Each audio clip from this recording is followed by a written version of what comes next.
Hola, mi nombre es Manuel Buenrostro Olvera. Esta actividad corresponde a la exposición de la actividad final integradora en la asignatura de Anatomía y Fisiología 1. En este caso vamos a hablar del sistema cardiovascular. Podemos decir que el cuerpo se puede mantener de pie gracias al sistema óseo, puede moverse gracias al sistema muscular, pero ante esto existe un sistema que le da vida, que nutre a las células y que permite ese movimiento, esa conjunción, esa interactividad entre estos dos sistemas anteriores. Este es el sistema cardiovascular. Está conformado por una bomba, la cual recibe la sangre, la lleva a los pulmones, la oxigena, la nutre y de ahí parte a todo el cuerpo para oxigenar cada una de todas estas células. Posterior de ahí regresa otra vez a esta bomba y vuelve a los pulmones, donde se encarga de volverse a oxigenar y volver a realizar ese ciclo. Conocer estas estructuras, conocer este sistema es fundamental para el técnico en urgencias médicas. Es una parte que debe manejar, que debe conocer, que debe aprender el TCU. Ok, vamos a entrar de lleno al sistema cardiovascular. Podemos identificar el sistema está conformado por un motor, que es el corazón, unos conductos o los vasos sanguíneos, en este caso las arterias, las venas, los capilares, y un fluido que es el que corre por dentro de estos conductos, es la sangre. Vamos a definir el corazón. Es un músculo hueco que está situado en el interior del tórax, entre ambos pulmones. Está dividido por un tabique en dos partes totalmente independientes, izquierda y derecha. Ambas partes presentan dos cavidades superiores llamadas aurículas y otras dos inferiores llamados ventrículos. El torrente sanguíneo proporciona una completa circulación de la sangre cada 22 segundos. Es decir que, pues si hacemos la cuenta, estamos hablando de 800 litros en una hora. La circulación que parte del lado derecho asegura la oxigenación de la sangre se llama circulación pulmonar o circulación menor, y la circulación que parte del lado izquierdo se llama circulación mayor, y esta circulación corre por todo el organismo, todos los órganos, todas las vísceras del cuerpo. Para movilizar esta sangre es necesario que existan movimientos dentro del corazón, una contracción y una dilatación. La contracción la conocemos como sístole y la dilatación como diástole. Bien, dentro de la capacidad de sangre, o la cantidad de sangre, mejor dicho, que maneja un adulto es de 4.5 a 5.5 litros. Esta sangre es bombeada por todo el cuerpo, y la cantidad de latidos del corazón en un adulto en promedio en un minuto es de 60 a 80. La sangre está compuesta por una parte líquida, que la conocemos como el plasma, y una parte sólida, que son las células sanguíneas. El sistema de canalización, como se los había mencionado anteriormente, está constituido por arterias, que podemos definirlas que llevan sangre rica en oxígeno y se alejan del corazón. Venas, que llevan sangre ricas en dióxido de carbono y que regresan al corazón.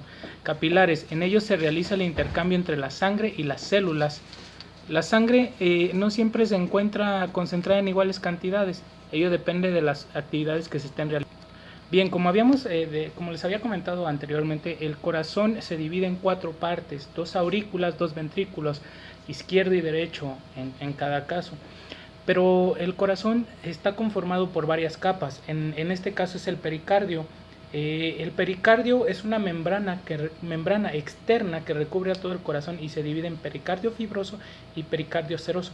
En medio de estas dos membranas existe un líquido que hace que la contracción se lubrique. En la contracción el corazón se lubrique para que sea más fácil la contracción. También encontramos en en medio después entre el pericardio y el endocardio encontramos el miocardio. Es un músculo cardíaco que está formado por fibras de músculo estriado. Este tiene algo en particular, ese es el único músculo estriado que es involuntario. Se encarga de bombear la sangre por el sistema circulatorio mediante toda la contracción.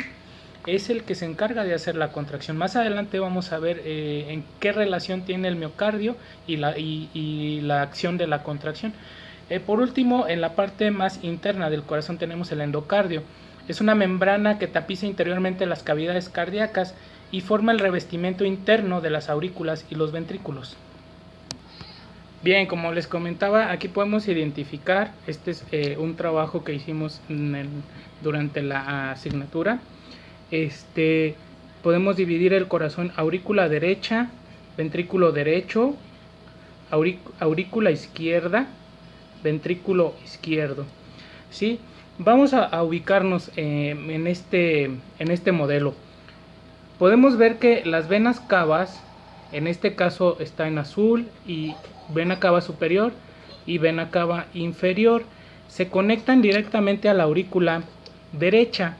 Por ahí pasa la sangre, la aurícula derecha recibe toda la sangre desoxigenada y pasa, bueno, no toda, recibe la sangre desoxigenada, pasa mediante una válvula tricúspide hacia el ventrículo derecho, quien es el que se encarga de enviar esta sangre desoxigenada a los pulmones, hacerla rica en nutrientes, hacerla rica en oxígeno, y la manda a los pulmones por la arteria pulmonar. Recordemos que las arterias son las que se encargan de transportar sangre rica en oxígeno. En este caso es la única arteria que lleva sangre desoxigenada. Se conoce como arteria pulmonar porque sí, precisamente las arterias parten del corazón, y en este caso no lo negamos, parte del corazón hacia los pulmones. Una vez que el corazón recibe la sangre ya oxigenada de los pulmones, llega a la aurícula izquierda, ¿sí?, por medio de la vena pulmonar. En este caso volvemos a lo mismo, es el concepto en cuanto al transporte de la sangre por medio de arterias y venas cambia.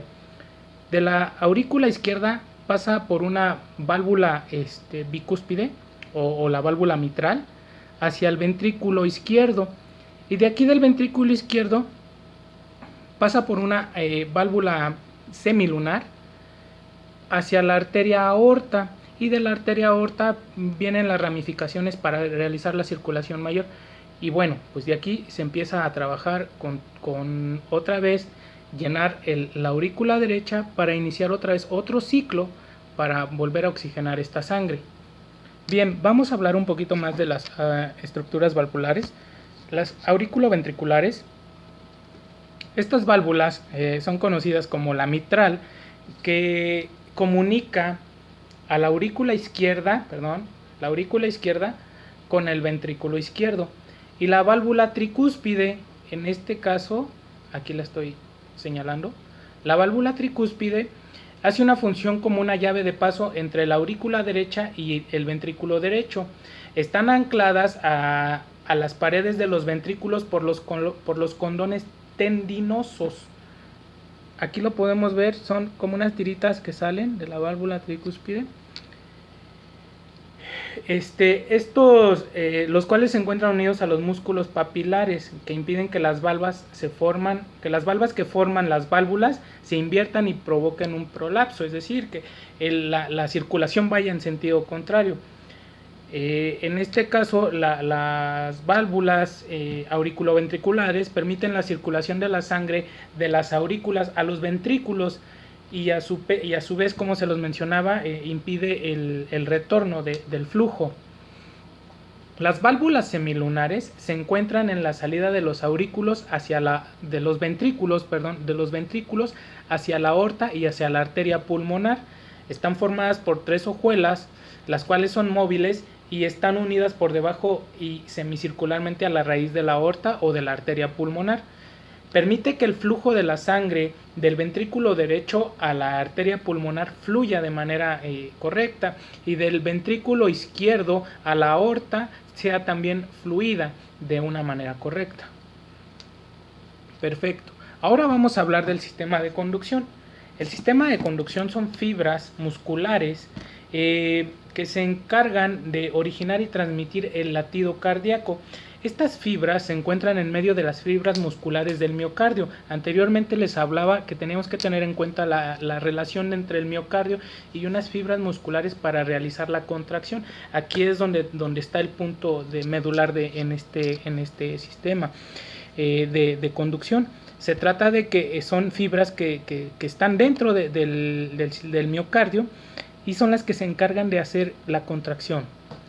Ok, no podemos ubicar que estas fibras se pueden concentrar y formar el nodo sinusal o nódulo sinoauriculoventricular. Este nódulo es importante, se encuentra en la aurícula derecha y lo conocemos como el marcapasos del corazón, porque realmente aquí es de donde se origina el latido de cardíaco. De ahí se origina el impulso eléctrico para poder hacer la contracción, que viaja por el haz de His, que más adelante vamos a hablar de él. Tenemos las vías internodales.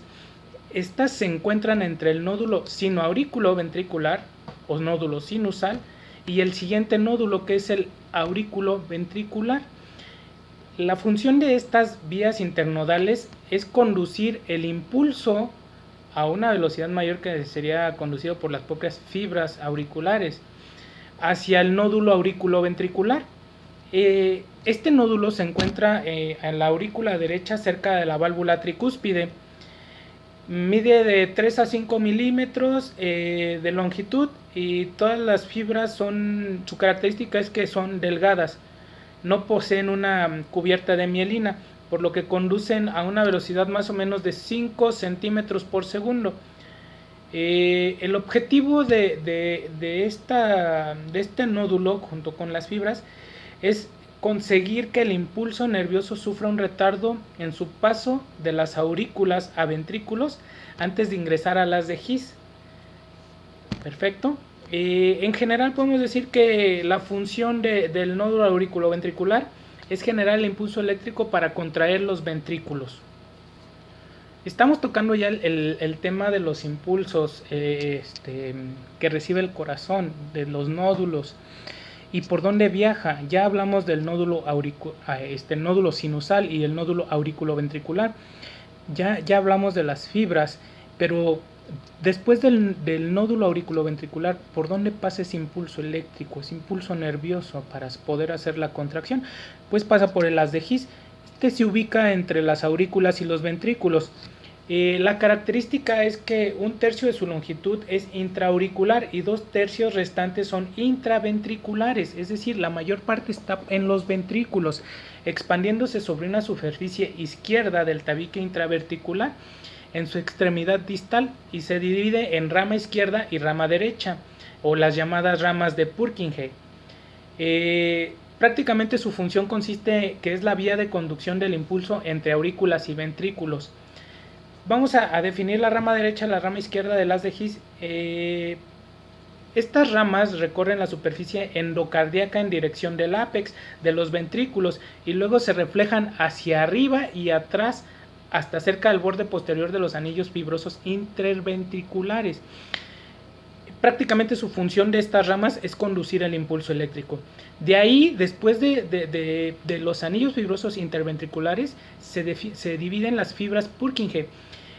Van del endocardio al pericardio, cruzando el miocardio de adentro hacia afuera, cruzando el miocardio, cruzando la parte media. Son prolongaciones transversales de las ramas de Purkinje y prácticamente su función es la misma, conducir este impulso eléctrico. Bien, una vez que se da ese...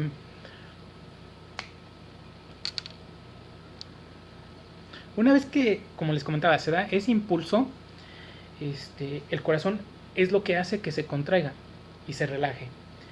Pero bueno, Ahora el corazón también necesita alimentarse. Por eso vamos a ver la vascularización del corazón. Las arterias de la aorta ascendente salen unas ramas que son arterias coronarias, una derecha y una izquierda. La arteria coronaria derecha va por el círculo auriculoventricular derecho, rodeando al corazón hacia la cara posterior. La arteria coronaria izquierda es más pequeña porque nada más al salir de la aorta se divide en dos ramas: la arteria interventricular anterior o descendente anterior, que baja por el surco interventricular anterior, y la arteria circunfleja izquierda, que va por el surco auriculoventricular izquierdo. Es como una corona que le da la vuelta alrededor del corazón hacia su cara posterior para unirse con la arteria coronaria derecha y luego ramificarse e irrigar todo el corazón. Bien, las venas, la sangre en este caso se recoge por las venas que van junto con las arterias. Casi todas las venas del corazón desembocan en el seno coronario, que es una vena de 2 centímetros situada en el surco auriculoventricular, en su cara posterior. Se localiza dentro de la zona denominada surco cruciforme. El seno coronario desemboca en la aurícula derecha, que es la que recoge toda la sangre desoxigenada. En su caso ahora vamos a hablar de la circulación mayor. Una vez que ya vimos cómo se alimenta el corazón de sangre y cómo se recoge, por dónde se va, ahora vamos a hablar de la sangre que sale del corazón.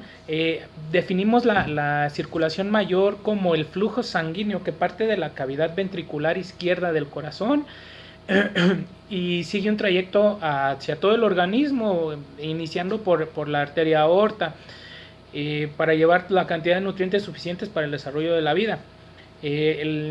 Como les comenté, una vez que sale del ventrículo izquierdo, inicia este recorrido la sangre por la arteria aorta, las carótidas comunes que se ubican en el cuello, las subclavias que están en la cara inferior de la clavícula. Les voy a mencionar un poquito las arterias más grandes y que de ahí se subdividen. Por ejemplo, hacia las piernas bajan las ilíacas externas. En su caso, después de las ilíacas externas podemos hablar del polígono de Willis, que es el centro de distribución de arterias que nutren al sistema nervioso central, hablando en la cabeza. Lo forman las arterias cerebrales posteriores las cerebrales medias y las cerebrales anteriores. En su caso también, como tenemos arterias, también tenemos venas. Estas venas son esos vasos sanguíneos que parten de la unión de los capilares de diferentes órganos y tejidos y devuelven la sangre al corazón. Aunque presentan capas como las de las arterias, son un poquito más delgadas, debido a que la sangre que regresa al corazón presenta una mayor presión. A lo largo del recorrido de las venas, especialmente en las extremidades inferiores, hay unas válvulas o pliegues valvulares en forma de nido de golondrina que impiden que la sangre regrese. Vamos a conocer la vena porta. Esta vena porta es importante porque está formada por la reunión de las venas procedentes del intestino, estómago, vaso. Una vez que es capilarizada, de nuevo llega y riega el hígado. Las venas pulmonares, es importante hacer un énfasis en las venas pulmonares, que son las que recogen y transportan la sangre oxigenada de los pulmones hacia la aurícula izquierda. Tenemos las venas subclavias, debajo de las clavículas. Recogen la sangre venosa de las extremidades superiores y las vierten en la vena cava superior. Las yugulares, que es el retorno de las carótidas. Las coronarias o cardíacas, estas prácticamente recogen la sangre del corazón y se encuentran en la aurícula izquierda. Hablamos de venas, hablamos de arterias, pero ahora vamos a mencionar a los capilares. Son esos vasos sanguíneos microscópicos de prolongación, se les llama arteriolas en su prolongación, o pequeñas arterias, que establecen la comunicación con las vénulas o pequeñas venas en una disposición de helecho o de red anastomótica. Es decir, a través a su través de estas se produce finalmente la comunicación entre las arterias con las venas para que la sangre pueda regresar al corazón. La pared de los capilares está formada por una delicada membrana basal. de origen conjuntivo y por células endoteliales. A través de las paredes de los capilares se produce el intercambio de sangre y tejidos de los gases, nutrientes y productos de desecho del metabolismo celular. Ahora vamos a hablar de la circulación menor. La circulación menor es conocida como circulación pulmonar al flujo sanguíneo que parte del ventrículo derecho hacia los pulmones con la finalidad de oxigenar la sangre y retornar a la aurícula del lado izquierdo para nuevamente en un circuito pasar a la circulación mayor o sistémica. Podemos conocer o escuchar el corazón derecho. El corazón derecho se encuentra entre la aurícula y ventrículo derecho. Aquí lo puedo mostrar. Podemos hablar del corazón derecho. Es quien recibe la sangre desoxigenada de las venas cavas y pasa al ventrículo derecho por medio de la válvula tricúspide. ¿Sí? En la circulación menor también están involucradas las arterias. Estas arterias parten desde el ventrículo derecho pasan por una válvula semilunar a la arteria pulmonar, quien es esta que nos lleva a los pulmones para poderse oxigenar. Dentro de la circulación menor o pulmonar están relacionados los pulmones, donde los pulmones existen los sacos alveolares, y en los sacos alveolares es donde se lleva el intercambio gaseoso para oxigenar la sangre, para hacerla rica en oxígeno. De los pulmones sale por las arterias, por las venas pulmonares, y llega al corazón, a la aurícula izquierda, pasa por una válvula mitral y al ventrículo izquierdo, donde pasa por una válvula semilunar hacia la aorta. Esta es la circulación menor. Después de la aorta comienza la circulación mayor. Pues bien, en conclusión, podemos decir que la importancia de conocer el sistema cardiovascular como TCU en urgencias médicas radica en la relación que se tiene al atender a los pacientes, en el trabajo que desarrollamos profesionalmente. Saber cómo funciona el corazón, saber cómo funciona este sistema, nos permite estar preparado para situaciones, cualquier tipo de situación, hasta en la más mínima situación, en el más mínimo servicio al que acudimos, está involucrado el sistema nervioso. Desde llegar a investigar si una persona tiene pulso, estamos revisando el sistema cardiovascular. Entonces, es pieza clave para el desarrollo profesional del TCU. Por consecuencia, una vez que conocemos y determinamos cuál es la afectación al sistema cardiovascular, podemos determinar el tratamiento y por conclusión o por consecuencia vamos a preservar la salud de nuestros pacientes. Muchas gracias. Podemos llevar a cabo la segunda parte de la videoconferencia, que es la exposición práctica. En este caso vamos a conocer los focos de auscultación cardíaca. Vamos a hablar tantito. Todo corazón produce ruidos rítmicos muy característicos. Cada latido de un corazón sano está compuesto por dos sonidos que los podemos identificar como un lup, dup, lup, dup. Estos sonidos se generan cuando las válvulas cardíacas se cierran y la sangre fluye por el corazón. El primer ruido identifica el proceso de la sístole ventricular y se debe al cierre de la válvula auriculoventricular. El segundo ruido indica el comienzo de la diástole, se debe al cierre de las válvulas sigmoideas. Vamos a ubicar un poquito el foco mitral, que es uno de los principales focos que vamos a aprender a escuchar con los pacientes. En este caso lo voy a hacer yo mismo. Desafortunadamente no tengo a quien me pueda ayudar en este momento. El foco mitral o apexiano bicúspide se ubica en el área apexiana, que se localiza en el quinto espacio intercostal con la línea medio-clavicular. Esta es la clavícula, línea medio-clavicular, quinto espacio intercostal.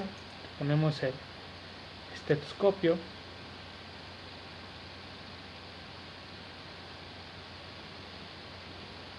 Ahí lo podemos ubicar. El segundo foco que vamos a conocer se trata del foco tricúspide. Corresponde a la proyección de fenómenos acústicos de la tricúspide. Se localiza en la porción inferior del esternón. Tenemos mi esternón. Ahí lo escuchamos. Podemos escuchar también el foco aórtico. Este se ubica en el segundo espacio intercostal paraesternal derecho. Segundo espacio intercostal. Segundo espacio intercostal paraesternal. Aquí está el esternón derecho. Este es mi lado derecho.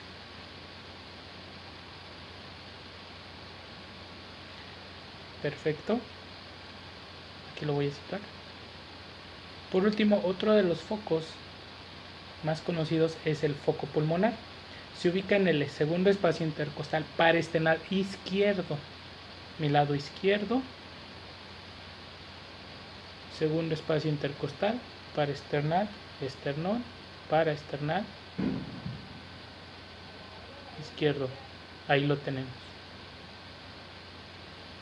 Bien, una vez que conocemos los focos, los auscultamos y escuchamos sus ruidos de cada uno detalladamente, es necesario también definir cómo vamos a actuar ante una emergencia, cómo podemos evaluar el sistema cardiovascular cuando llegamos a atender alguna emergencia. Podemos evaluarlo de diferentes maneras. Una muy importante y básica para evaluarlo es ubicar el pulso carotidio. Ubicamos la manzanita de Adán y desplazamos los dedos hacia un lado y ahí lo podemos sentir. Hay otro lugar de ubicación de un pulso y de fácil acceso, es el pulso radial.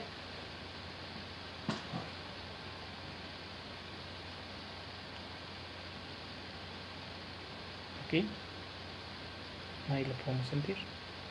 Estas son las dos maneras más fáciles, rápidas, de identificar que una persona tiene pulso, es decir, que su sistema cardiovascular está funcionando. ¿De qué manera esté funcionando? Eso lo debemos investigar. Muchas gracias. Esta fue la segunda exposición, es la exposición práctica. Cualquier duda, comentario, estoy a sus órdenes. Y por último, una reflexión, debemos de aprender el sistema cardiovascular porque es la base de todos los sistemas. Si no hay un corazón que lata, no hay un sistema que funcione. Muchas gracias.